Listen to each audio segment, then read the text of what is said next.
오늘 뒷담화를 나눠볼 기사는 인뱅 대출 금리가 더 싸다고 오히려 높았다라는 헤드라인의 기사입니다. 안녕하십니까. 조선일보 경제부 김은정 기자입니다. 네, 흔히들 인터넷은행이 중저신용자들에게는 조금 금리를 높게 받더라도 대출을 쉽게 내주고 고신용자들에게는 상대적으로 경쟁력 있는 낮은 금리를 제공한다고 알고 있는데요. 지난 1월에는 이 같은 통념을 뒤집는 그런 이례적인 현상이 나타나서 취재를 하게 됐습니다. 일단 평균으로 따져보자면 5대 은행과 비교했을 때 인터넷은행의 대출 평균 금리가 조금은 더 높습니다. 왜냐하면 인터넷은행들은 중저신용자 대출을 많이 취급하고 있기 때문인데요. 대형 은행들은 리스크가 있는 중저신용자들에게 대출 문턱을 굉장히 높여놨습니다. 연체 우려가 없는 차주들에게만 선별적으로 이렇게 대출을 내주고요. 대신에 인터넷 은행들은 조금 금리는 높게 받더라도 우량한 중저신용자들을 골라서 대출을 쉽게 내어주는 편입니다. 그렇다 보니까 평균적인 대출 금리는 인터넷 은행이 좀 더 높게 나타나겠죠. 대신 인터넷 은행들은 오프라인 점포가 없어서 줄어든 비용을 낮은 금리로 이렇게 제공해주고 있습니다. 이런 혜택들을 주로 고신용자들이 많이 받아왔죠. 대신에 고신용자들에게는 인터넷 은행들이 상대적으로 낮은 금리를 매겨왔습니다. 왜냐하면 오프라인 점포가 없다 보니까 그렇게 줄어든 비용을 상대적으로 금리를 낮추는 데 사용했던 것이죠.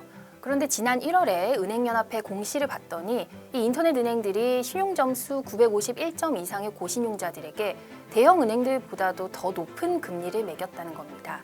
구체적으로 살펴보면 토스뱅크와 K뱅크가 평균 6.41% 그리고 6.21%로 5대 은행보다 훨씬 높았습니다. 5대 은행은 5.69%에서 6.12% 수준이었습니다. 네, 같은 신용점수일 때 차주들이 인터넷 은행보다 대형 은행에서 더 싸게 돈을 빌린 겁니다. 어떻게 이런 현상이 일어났을까요? 상대적으로 5대 은행들이 이 기간에 고신용자 금리를 많이 내린 영향이 있었습니다. 왜냐하면 작년 말부터 금융당국이 은행권에 대출 금리를 내리라고 많이 압박을 했었죠. 그 눈치를 보면서 5대 은행들이 금리 인하를 급격히 했죠. 반면에 인터넷 은행들은 이런 압박을 상대적으로 덜 받았던 영향이 있습니다. 그렇다 보니까 이게 1월 평균으로 봤을 때 인터넷 은행 금리가 대형 은행보다도 더 높게 나타난 것이겠죠. 그리고 두 번째는 인터넷 은행의 입장을 좀 살펴볼 수 있습니다. 작년 연말이죠. 인터넷 은행들이 중금리 대출 목표치를 맞추기 위해서 중저신용 고객들에게 대출 혜택을 몰아줬습니다. 그렇다 보니까 상대적으로 고신용자 고객들에게는 혜택이 덜 돌아갔겠죠. 수익은 그대로 내야 하기 때문이죠. 이런 두 가지가 맞물리면서 1월에도 고신용자들 대출 금리가 대형 은행들보다 조금 더 높게 나타났습니다. 사실 올해 들어서 1월 중순쯤부터는 인터넷 은행들도 고신용자들에게 대출 금리 인하 혜택을 주기 시작했는데 그게 다 반영이 되지 못했다 보니까 이렇게 상대적으로 5대 은행보다도 높게 나타났습니다. 예, 이미 그런 조짐들이 2월부터 속속 나타나고 있는데요. 일단 인터넷은행 K뱅크가 주담대와 전세대출 금리를 크게 인하했습니다. 그래서 3%대로 지금 내린 상황이고요. 이건 업계 최저 수준입니다. 그리고 또 카카오뱅크는 마이너스 통장 금리도 내려서 4.5%, 이것도 업계 최저 수준으로 내린 상황입니다. 그래서 지금은 시중은행들보다 좀 금리 경쟁력을 다시 갖춰가고 있는 상황입니다.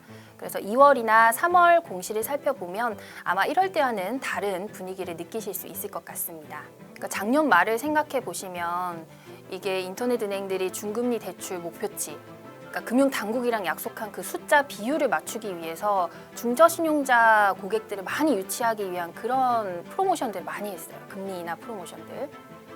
그렇다 보니까 그쪽 금리가 많이 내려갔고, 그런데 고신용자들까지 금리 인하 혜택을 줘버리면 인터넷 은행의 수익성이 좀 망가지잖아요. 그러니까 고신용자들은 좀 예전처럼 받거나 조금 더 올려받는 그런 행태가 나타났던 것이겠죠. 그래서 이제 평균적으로 봤을 때 좀 높게 나타났다, 이렇게 이해해 주시면 될 것 같습니다. 원래 대출금리는 각 은행의 대출 전략과 밀접한 연관이 있습니다. 그런데 작년 연말에는 인터넷 은행들이 처한 그런 중금리 대출 목표치 달성이라는 특수한 상황이 겹쳐서 이렇게 고신용자와 중저신용자 모두에게 대형 은행들보다 더 높은 금리를 받는 그런 이례적인 현상이 나타났었던 것 같습니다. 다시 원래대로 금리 경쟁력을 보여줄 것으로 기대되니까요. 다음 후속 보도를 통해서 또 상세히 알려드리겠습니다. 지금까지 조선일보 경제부 김은정 기자였습니다.